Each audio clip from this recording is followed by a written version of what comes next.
हरे कृष्णा। आज की भगवद गीता क्लास में आप सबका हार्दिक स्वागत है। आज हम पढ़ेंगे भगवद गीता अध्याय 9 श्लोक संख्या 24।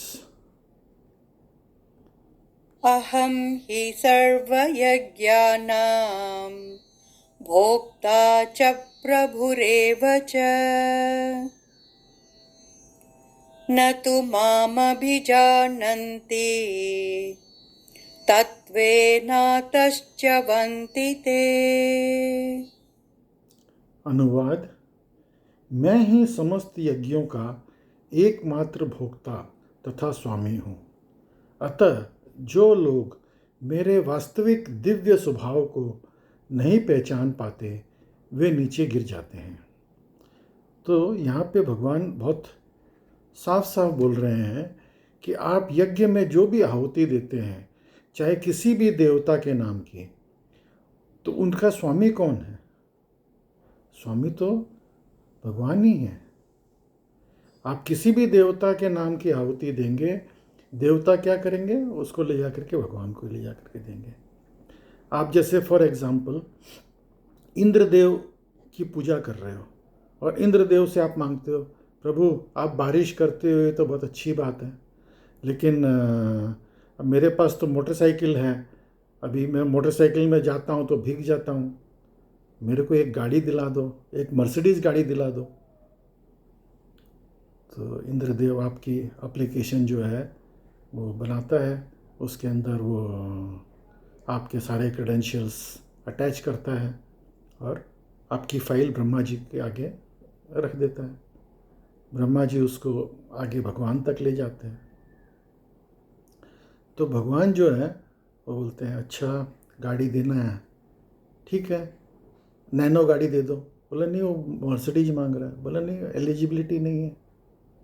तो अभी भगवान ही एक्चुअली में देने वाले हैं। श्रीमद् भागवतम के अंदर एक श्लोक है कि आपकी कोई इच्छा हो या ना हो, आपको मुक्ति की इच्छा हो तो भी आपको सिर्फ भगवान की भक्ति करनी चाहिए। तीव्रेण भक्ति योगेन। तो हमको जो है सिर्फ भगवान के पास डायरेक्ट जाओ। आप क्यों बीच बीच में वाया एजेंट के थ्रू जाते हो? अभी वो उसमें एजेंट ने अगर कोई आपके एप्लीकेशन बनाने में गलती कर दी तो क्या होगा? आपको अगर मिलने वाला भी होगा, आपकी एलिजिबिलिटी भी होगी, उसने कुछ आपके वो गलत कर दिए। अच्छा, आप डायरेक्ट जाओगे और आप थोड़ा सा आप अपने हिसाब से थोड़ा बहुत उसको प्रेजेंटेशन करोगे तो शायद आपको बेटर हो जाए। तो इसलिए जो है कभी भी वाया एजेंट के थ्रू जाना ही नहीं चाहिए। अच्छा, एजेंट अपना कमीशन बीच में अलग से लेगा, आप एजेंट कोई फ्री में तो काम करेगा नहीं। तो अभी आपका तो उसके अंदर डबल नुकसान है। आप सोच लो। तात्पर्य पढ़ेंगे। यहाँ यह स्पष्ट कहा गया है कि वैदिक साहित्यों में अनेक प्रकार के यज्ञ अनुष्ठानों का आदेश है, किंतु वस्तुतः वे सब भगवान को ही प्रसन्न करने में निमित्त हैं। यज्ञ का अर्थ है विष्णु। भगवद गीता के 3 अध्याय में यह स्पष्ट कथन है कि मनुष्य को चाहिए कि यज्ञ या विष्णु को प्रसन्न करने के लिए ही कर्म करे। मानवीय सभ्यता का समरूप वर्णाश्रम धर्म है और ये विशेष रूप से विष्णु को प्रसन्न करने के लिए है।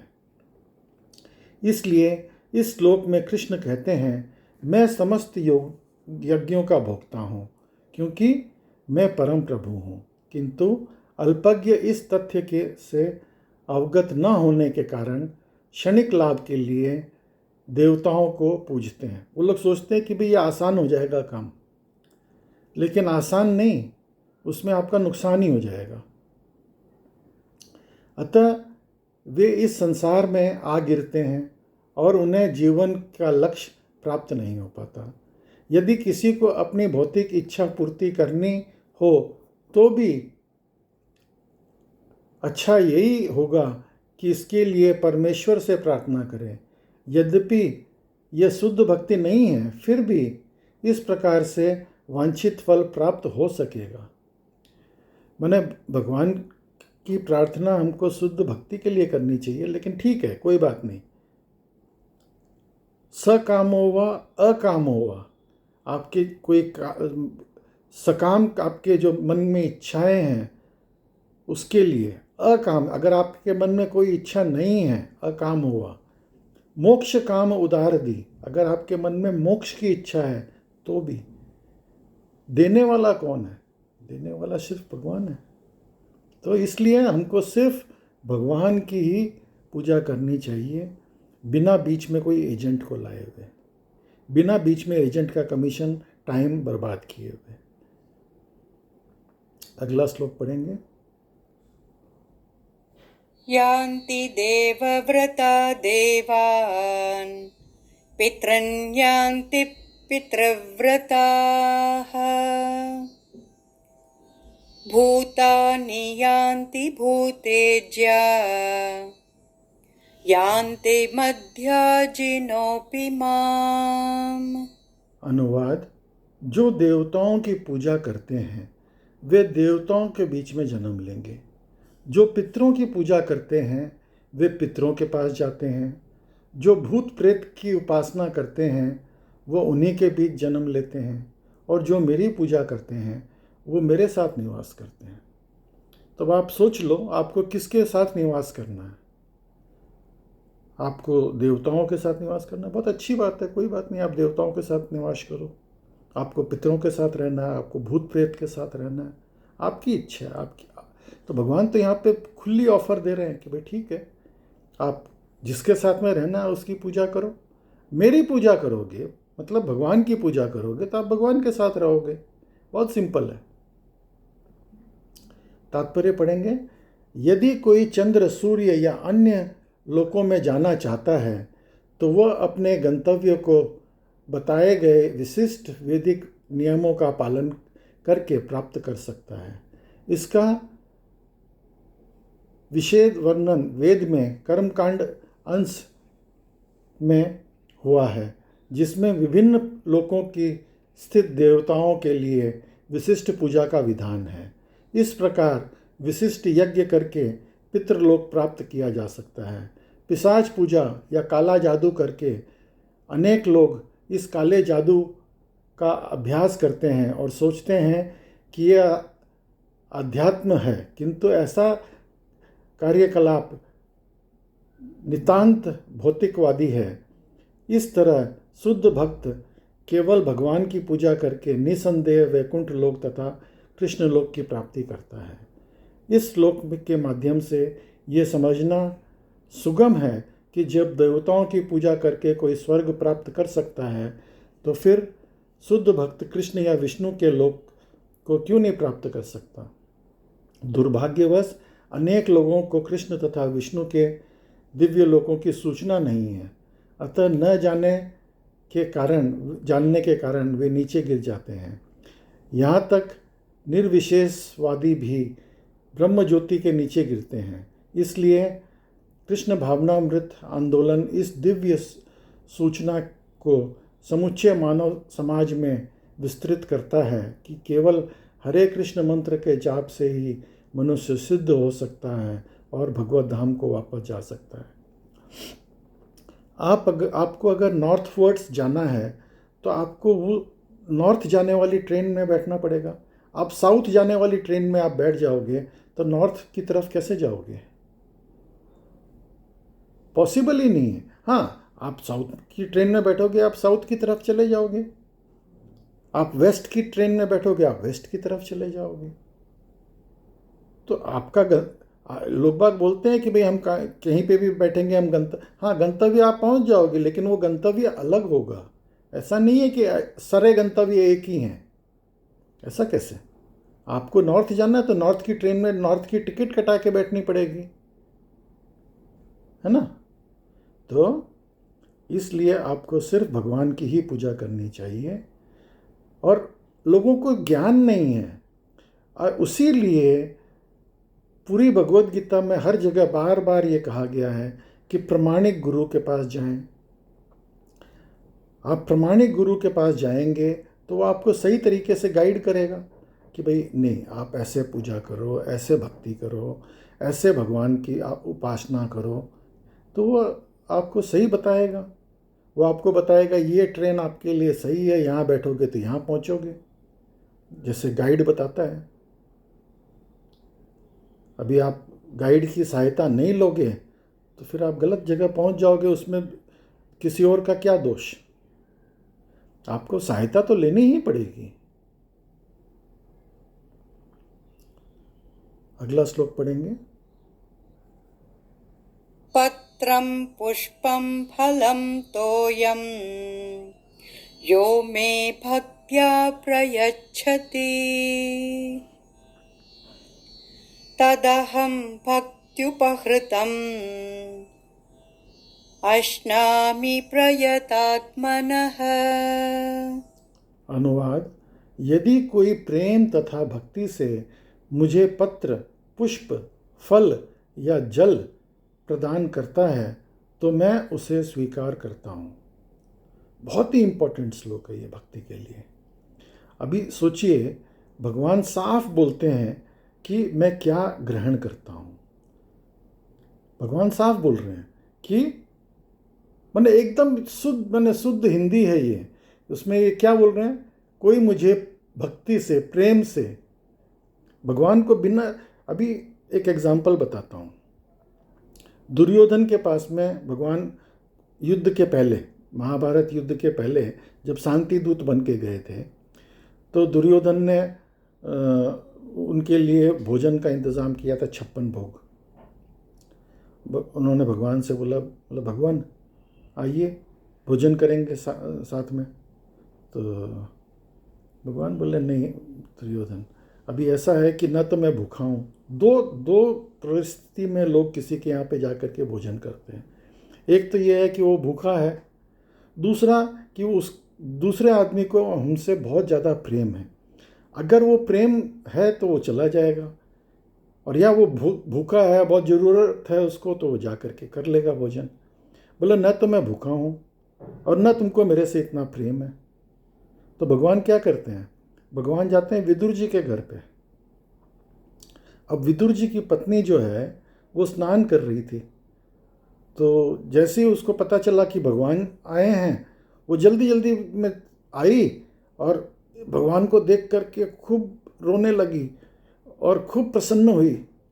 प्रेम के मारे भगवान को कुछ भोग खिलाना है। अब विदुर जी बेचारे बहुत गरीब थे, तो वो गई अपने रसोई में, देखा वहाँ पे कुछ केले पड़े हुए थे, तो वो केले उठा करके ले आई।